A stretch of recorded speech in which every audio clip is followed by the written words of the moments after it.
Hey everybody, it's V Sigma again, doing another computer video, yeah. Here's a computer from last time, but we're not focusing on that one, because that one still doesn't work. Instead, we're focusing on this guy right here.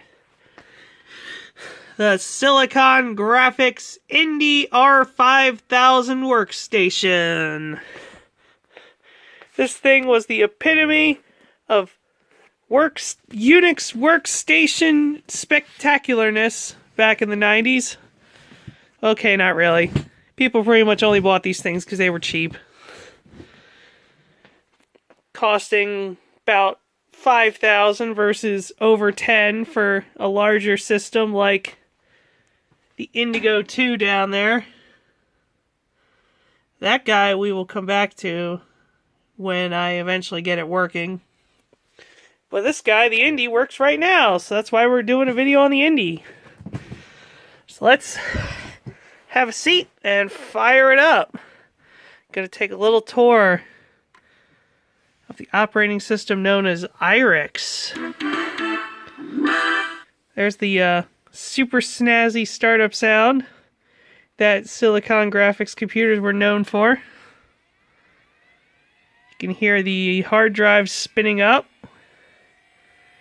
These things tended to have 10,000 RPM SCSI hard disks, which, as you might imagine, made quite a bit of noise. Welcome to Indy, Silicon Graphics Computer Systems. We're running IRIX 5.3. As you can see down there, IRIX release 5.3. Alright, we're waiting to log in.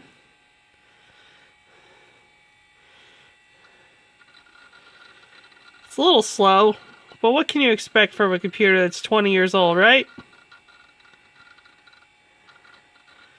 Alright. Oh yeah, it's mad about the NVRAM chip, but replacing that is a colossal pain in the ass. So I'm not going to be doing that. So here's our login screen. We're going to go into root, because I own this computer, so I can do that.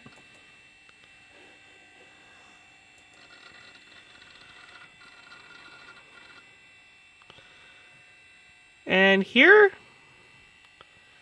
what you're seeing load up on the screen is what the desktop for IRIX looks like. It's pretty simple. You've got your basic tool chest over here, which gives you various things that help you figure out the machine.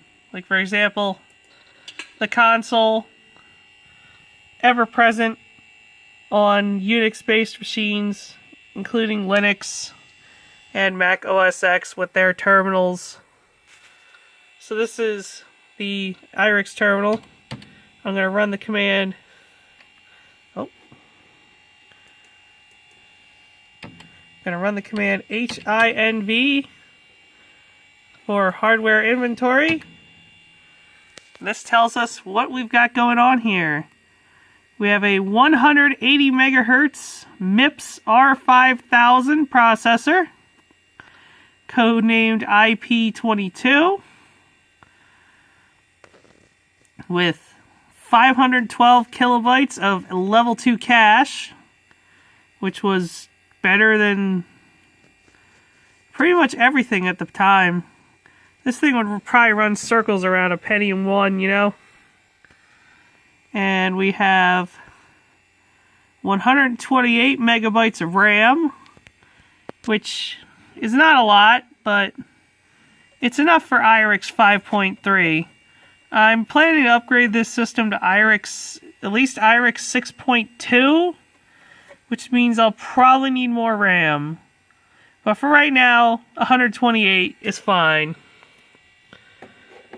Now, for handy demonstration of what this system is capable of, we're going to go over here and we're going to run this system tour.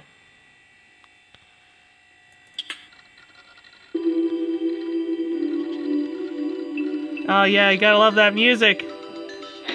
We're straight into the 90s. This screen shows you how to navigate through this tour. Most screens in this tour have audio instructions. Audio introduces yeah. Welcome to the guided tour of your Indigo Magic user environment. This tour introduces you to the features and functionality Bask of this in the environment 90s. and teaches you how to use many of the tools.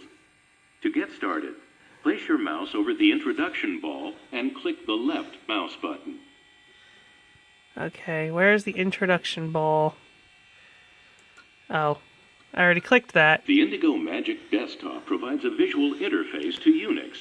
It harnesses the power and flexibility of Unix in an intuitive, So here it's just interface. telling you some of the really exciting features how of the GUI desktop include for smart IRIX icons, works. live desks, drop pockets for easy navigation, and extensive search capabilities. For a brief description of these features, click an object. We're gonna move on. The Indigo Magic user environment also provides a rich set of integrated digital media tools. These powerful, easy-to-use tools provide basic production capabilities for a range of media. Now this was one of the overview of the media tools. This was one of the major high points of the Indy. Its extensive media capabilities that were built in from the factory. In fact, we're gonna go take a little trip around the back here and let me show you the various media ports that are built into the Indy. So here we are at the back of the Indy. And yes, there are a variety of media ports built in. You have built-in audio in and out, including microphone. You have a composite video jack for video input and S-video input. And this funky connector right here is for what was called the IndyCam, which is a small webcam that plugged directly into the Indy and could be used for video conferencing, which was pretty ahead of its time in the mid-1990s. There wasn't anybody else selling a computer that could use a built-in webcam. Alright, let's go back around to the front. Alright, so back on the tour, we're going to take a look.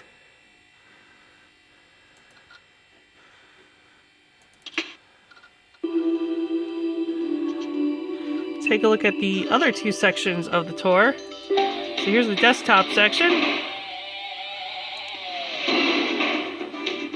We're going to check out the desktop overview. Your user interface utilizes the full screen of the desktop rather than confining it to a separate window. Welcome to the guided tour of your Indigo Magic user environment. This tour introduces you to the features and functionality of this environment and teaches you how to use many of the tools. To get started, place your mouse over the introduction ball and click the left mouse button. Oh, we've seen this before. Let's get out of here.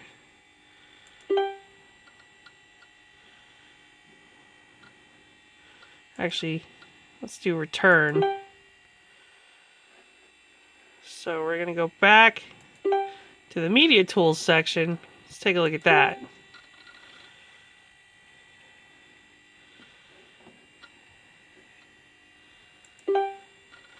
This will tell us about Sound Editor the multimedia capabilities built in. Files. Try using Sound Editor to record your voice and play it back. Basically, if I had a microphone, which I don't, I mean a microphone plugged into the computer, I could record my voice and use the built-in audio editor built into IRIX to mess around with it. Which is pretty cool, because there wasn't really a whole lot of audio editing software back in the day for Windows or Mac, as compared to what Silicon Graphics was giving you for free with their operating system.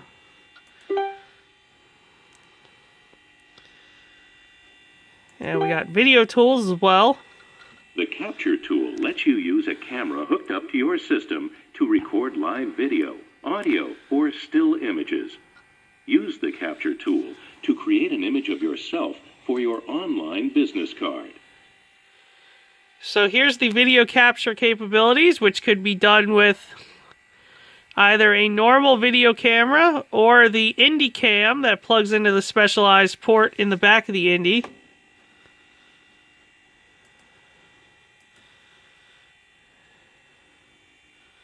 It's just showing you the process of creating a business card using the video capability. Also have image capability. Snapshot lets you create an image by taking a picture of all or part of your screen. Follow these instructions to learn how to use Snapshot. Oh, this is literally just a screenshot function. We're not going to give that the time of day because that's just boring. Movie tools, here we go. Movie Maker lets you create and edit movies by combining images, audio files, and existing movies. Try using Movie Maker to edit images in an existing movie. So yeah, this is the video editor built into iRix, which is another thing that did not exist for Windows at the time. If you wanted, I mean, if it did, it probably cost you a large sum of money. But a lot of people were doing video editing with Macs and with Amigas. Or what are these? Alright, I think we're done with the tour now.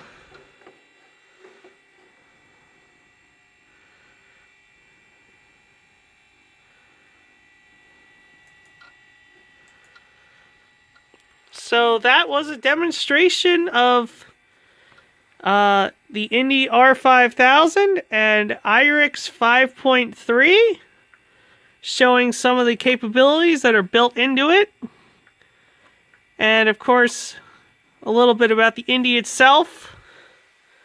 This has been V Sigma signing off.